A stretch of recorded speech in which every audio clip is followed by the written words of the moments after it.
Hey guys, Mr. Kruger here, talking about the Chapter 7 review. This is actually very similar to the first page that you're going to see on your Chapter 7 test in about 2 weeks.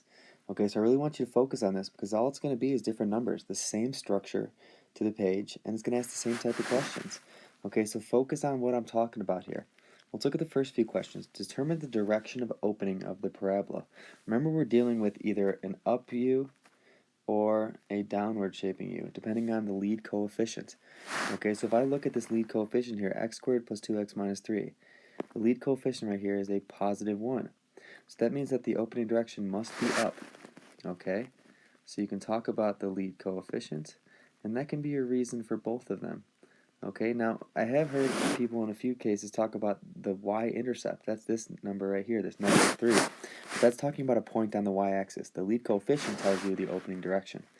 Let's take a look at the second one here. Negative 2x squared plus x plus 1. Well, here's our y-intercept, positive 1, but I'm talking about the lead coefficient. That tells me the opening direction. Doesn't matter what the number is, but the fact that it's down tells us that, the fact that it's negative tells us that it's opening down. Okay, so it's all about that lead coefficient again. Lead coefficient is negative. Sorry about my handwriting, doing the best I can. Here we go. Now here, take a look at the directions. This is just like an exercise we did earlier in class. State whether it's an expression or an equation. Factor each of the following as completely as possible. Either solve for x or leave in factored form when appropriate. So remember, solving is when we are having an equation, and you're going to leave in factored form when it is an expression. Okay, so let's look. We'll start with the structure every single time. Remember, we changed in our question, we changed this to a 9x. So we have x squared plus 9x plus 8 equals 0. First, it's equal to 0. Remember, that means that it's an equation, so we're going to have solutions because it's an equation. Okay, but now if it's a trinomial, because there's an x squared, an x, and a constant, we need to find two numbers that multiply to c, which is the 8, and add to 9, which is the b. Multiply to c, add to b. Okay, well, go through some factors of 8. We got 4 and 2, we have 8 and 1. Well, 8 plus 1 is 9, so those are our two numbers. Okay, so now we have to write it in factored form. X plus 8, x plus 1 equals 0. This is factored form because both of these are considered our factors. These are our factors right here. X plus 8 is a factor, x plus 1 is a factor. Okay, so now that's my factored form. X plus 8, x plus 1 equals 0. But I still need to solve because you said it was an equation. So x plus 8 equals 0, x plus 1 equals 0. Subtract 8, I get x equals negative 8. And subtract 1, x equals negative 1. So these are my two solutions. Okay, take a look at the next one. 2x squared minus 13x plus 15. There's no equal sign, so it's an expression. That means there are no solutions. So we are not solving for x. We're going to leave it in factored form. Okay, so if I take a look at that, I have 2x squared minus 13x plus 15. It's a lead coefficient other than 1. So this is when I have to fill in the blanks. This is the tricky problem that we did in our notes. Okay, the first two numbers have to multiply to a, so factors of 2 and 1, well, that's just 2 and 1. And then the last two have to multiply to 15, so factors of 15, 5 and 3, 15 and 1. I think that's about it. But take a look right here. This b value is negative. Okay, so if the b value is negative, that means these two numbers right here have to be either both negative or both positive, but if the b adds negative, then that means they have to both be negative. And remember, negative times a negative is a positive. That's where the positive 15 comes from. Okay, so let's figure this out. We can put our 2x and our x in. And now we need to figure out which one goes with which. Okay, so remember the outsides add and the insides add, and then we add those two up. So let's take an example here. Let's try this one. Negative 5 and negative 3.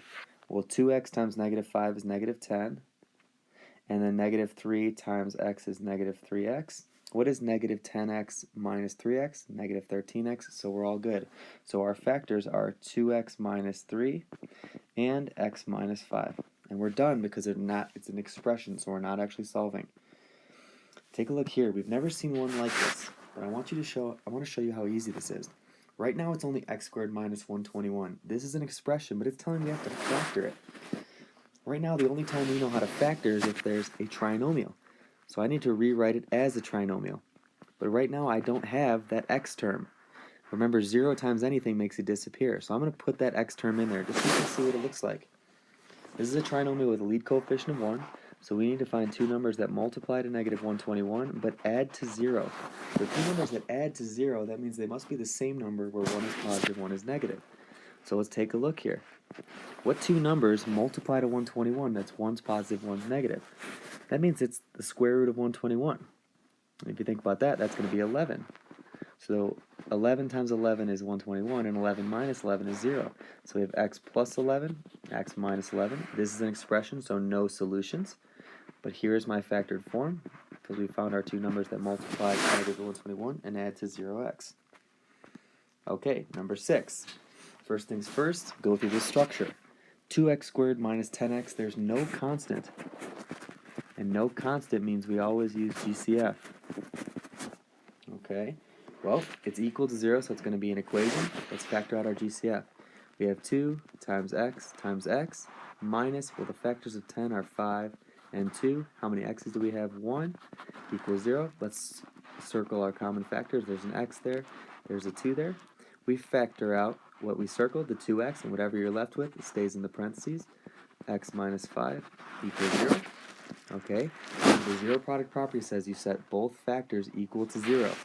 Well, first, if you want to, put your factored form in there, because that's what goes in this factored form line. And then you can set both factors equal to 0. 2x equals 0, x minus 5 equals 0. And we just solve these linear equations. Divide by 2, x equals 0. And add 5, x equals positive 5. Okay, but the structure told us the GCF because there's no constant. Okay, number 7.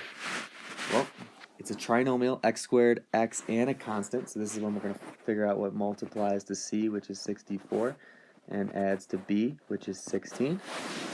Okay. It's an expression because there's no equal sign, so that means no solutions. And now we need to figure out these two numbers. Well, what two numbers multiply to 64 and add to 16? Well, multiply to 64 could be 16 and 4. That doesn't add to 16. 8 and 8. 8 plus 8 is 16. So those are our two numbers. So we have, since they're both positive, it's x plus 8, x plus 8. And we're not solving, so we're going to leave it as factored form, and we are all done. Okay, this last question, 6x squared minus 7x minus 3. Okay, it says use the quadratic to solve this equation. Okay, now while I'm writing down the quadratic formula, x equals opposite of b plus or minus the square root of b squared minus 4ac all over 2a. Please take a second at the top of your worksheet, right next to your name, to put Go Blazers. Go Blazers. I'm talking about the OHS Trailblazers. Please, right next to your name, right up at the top right here by your name, put Go Blazers. That will be your extra credit opportunity. If I see a Go Blazers next to your name, you will be getting extra credit for this opportunity right here. Okay, let's finish this question. First thing we did with quadratic formula, label our A, our B, and our C. It's all about the coefficients. So A is 6, B is negative 7, and C is negative 3. And now we can just plug these numbers in exactly the way we see it. So x equals opposite of a negative 7 plus or minus negative 7 quantity squared, in parentheses, because remember negative squared is tricky, minus 4 times A, which is 6, and then times negative 3, which is C, all over 2 times positive 6. So opposite of a negative makes it a positive and a positive, so 7 plus or minus the square root. Negative 7 squared is a positive 49. And here's the tricky part. If you focus in on this part right here, negative 4 times 6 is 24. 24 times 3 is 72. And remember, there's two negatives, and a negative times a negative is a positive. So plus 72 all over 2 times 6, which is 12. We need to simplify what's inside the parentheses first, so plus 7 plus or minus the square root. 49 plus 72 is 121. all over 12. Let's keep this train rolling. Give us a little more space down here. Okay, now if you can simplify the square root, we should. Let's take a look here. 7 plus or minus. Well, the square root of 121, that's actually a perfect square. And we get 11 all over 12. If it was a radical, you'd have to simplify the radical.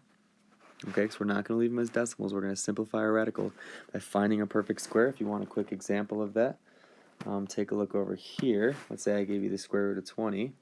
You find a perfect square like 4, and then whatever the factor is, 4 times 5 equals 20. We picked 4 because it's a perfect square. The square root of 4 is 2, and the square root of 5 can't be simplified. So that would be an example of simplifying a radical. In this case, there's a perfect square, so we don't have to do that. And this is when we write our two equations, 7 plus 11 over 12 and 7 minus 11 over 12. Okay? Simplify both these, and these are your two answers, which makes sense because every quadratic we've solved has had two answers. 7 plus 11 is 18 over 12. You can simplify that by dividing each number by 3 goes into all of them actually. 18 divided by 3 is 6, and 12 divided by 3 is 4. You could actually go bigger. Divide by 3. 18 divided by 6 is 3, and 12 divided by 6 is 2, so 3 halves. Let's simplify this one. 7 minus 11 is negative 4 over 12, and 4 goes into both the numerator and denominator, which simplifies to 1 over 3. So our two answers are 3 halves and negative 1/3. Okay, so take a look. Look at all this we just did. We worked on the parabola. We talked about quadratic formula. Okay, we simplified the quadratic formula. Did all this work. So take a look. Now remember, if you want to put it at the top next to your name, go Blazers. You get a little extra credit. But if you'd like to watch the video, 12 minutes. Enjoy your long weekend. Have a good day.